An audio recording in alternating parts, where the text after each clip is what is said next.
Ouais. Donc on en est là. C'est notre premier... Oh pardon, j'en oublie les bonnes manières. Déjà bonjour, hein. Voilà. Bienvenue sur ce 3e épisode de Sortie du Chapeau. Restez bien jusqu'à la fin d'ailleurs pour voir ce que nous réserve le 4e. Oui, on se rappelle, hein, tous les 2e jeudis du mois, on sort du chapeau un sujet, ça peut être du cinéma, ça peut être de la littérature, de la musique, et on en cause un mois plus tard. Donc abonnez-vous, hein, pour pas louper la suite. Après moi je dis ça, mais c'est pour vous, hein. Bon, et avant de parler de ça, je parlais de quoi? Ah oui, voilà. C'est notre première vidéo sortie du chapeau sur la littérature. Et on aurait pu parler de Rilke. Non. On aurait pu parler de Victor Hugo. Non. On aurait pu parler du journal d'un prisonnier. Attends, c'est moi qui ai écrit ça? On aurait pu parler de Solzhenitsyn. Non. On va parler d'un livre pour enfants. On va parler de New York, de Stephen Wool. On va parler de New York. Et vous savez quoi? Eh ben c'est super cool. Bon, et déjà première question, New York, de quoi ça parle? Eh bien c'est l'histoire d'un enfant noir qui, menacé d'être sacrifié par sa tribu, se perd dans un monde post-apocalyptique quelque part entre Santiago du Chili et New York. Les océans sont asséchés, les villes sont désertées et le danger est à peu près partout où on regarde. Donc déjà, livre pour enfants, moi je veux bien, mais on n'est quand même pas sur un Martine à la plage. Hein.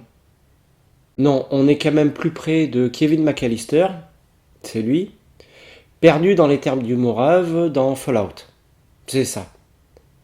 Ici, les enfants meurent, les femmes crèvent la dalle, et les hommes sont des brutes épaisses qui ne parlent que par la violence.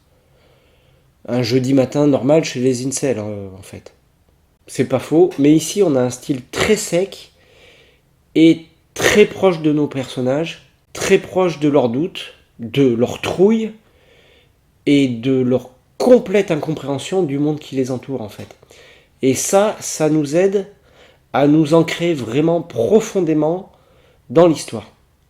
Et c'est pour ça que j'aime ce livre. Pour ça, pour le souvenir qu'il m'a laissé, et pour la grande porte qu'il m'a ouvert sur un monde que je ne connaissais pas jusqu'à lui. Parce que oui, de mémoire, j'ai découvert le post-apo avec New York. Avec New York et avec Mad Max 2.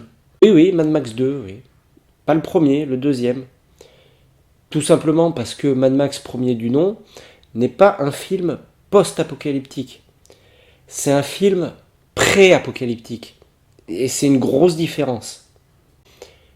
Alors j'aurais aimé vous parler de Mad Max, le premier, mais il y en a déjà qui l'ont fait et beaucoup mieux que moi. Et oui, je vous mets les liens dans la description, évidemment. Mais il nous reste une question.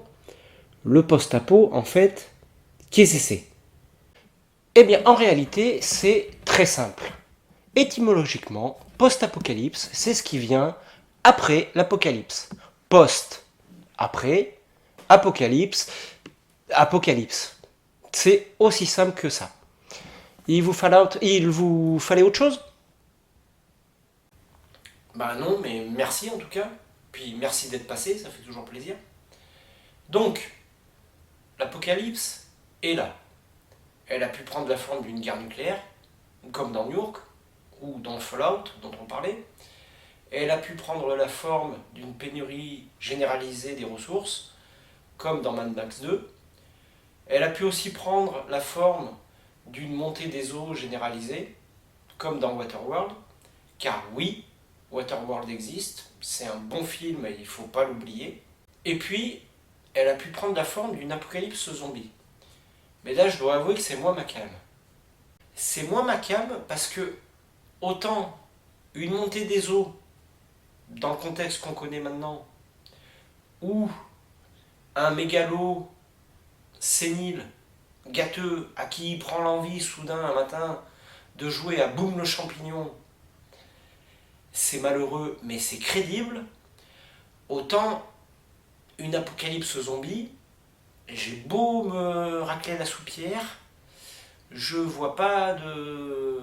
Enfin, je veux dire, si on fait pas chier Haïti, normalement, les zombies, ça devrait bien se passer, non?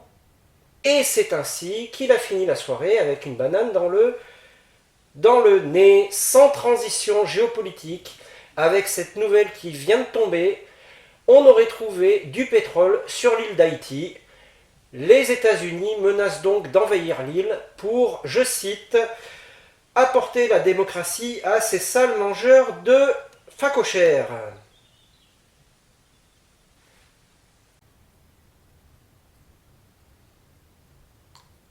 Ah, oui, là évidemment. Bref, l'apocalypse est advenue, le monde s'est arrêté, les sociétés se sont effondrées. En deux mots, c'est la merde. Si vous voulez, pour schématiser un peu, la science-fiction, c'est le monde tel qu'il pourrait être si on allait trop loin avec la science.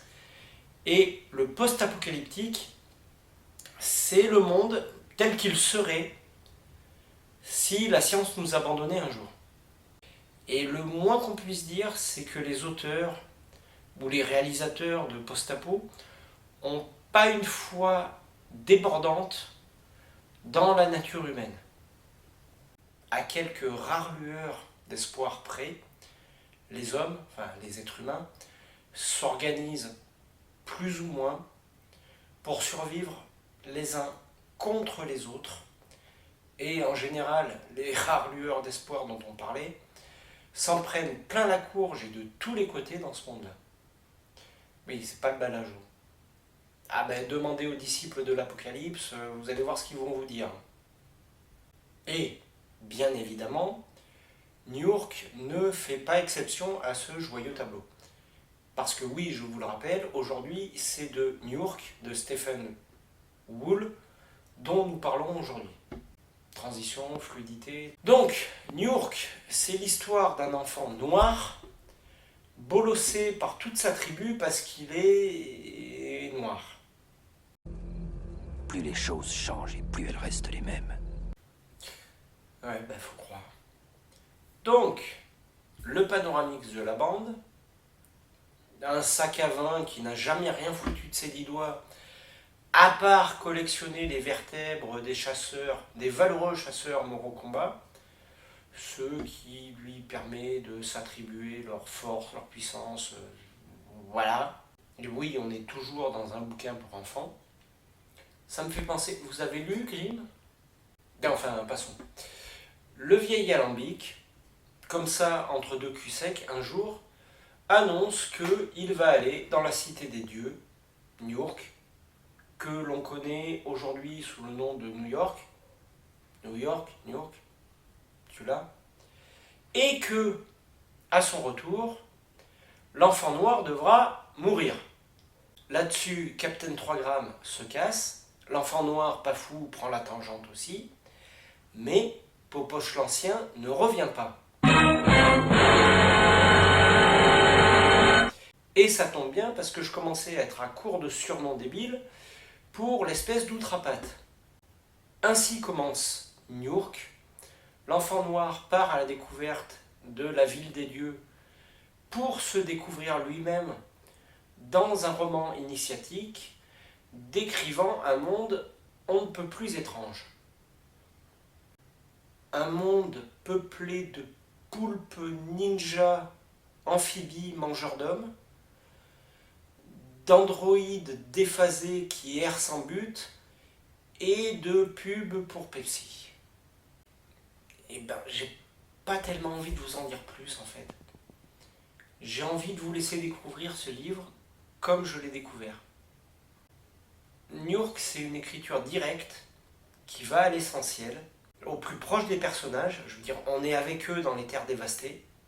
Les scènes d'action sont quand même assez intenses, Mais par contre, on a des moments de calme, des moments de flottement qui apportent une sacrée profondeur, mine de rien, au personnage. Et on retrouve par contre, à chaque page, un sentiment d'alarme, cette impression, vous savez, que tout peut arriver à n'importe quel moment. Et du coup, vous êtes happé par le rythme. D'autant plus que les chapitres sont super courts. C'est-à-dire, des fois, c'est une page à peine. Et ce livre se lit super rapidement. Et voilà, je pense que je vous ai à peu près tout dit de ce que je voulais vous dire sur New York. Je suis super content de vous l'avoir présenté, parce que je le répète, c'est quand même le bouquin qui m'a ouvert les portes du post-apo. Et si j'ai donné envie de le lire à 2-3 personnes, je suis 2 fois plus content. Et du coup, c'est le moment. L'heure où le destin se scelle.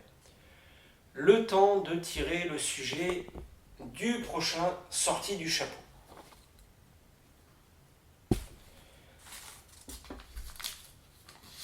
Ouais, je fais plus des... C'est chiant. Donc, nous avons Born in the USA, pas l'album, la chanson. Pourquoi la chanson? Parce que j'ai pas mal de choses à dire dessus. Je vous dis au mois prochain. Portez-vous bien d'ici là. Et voilà.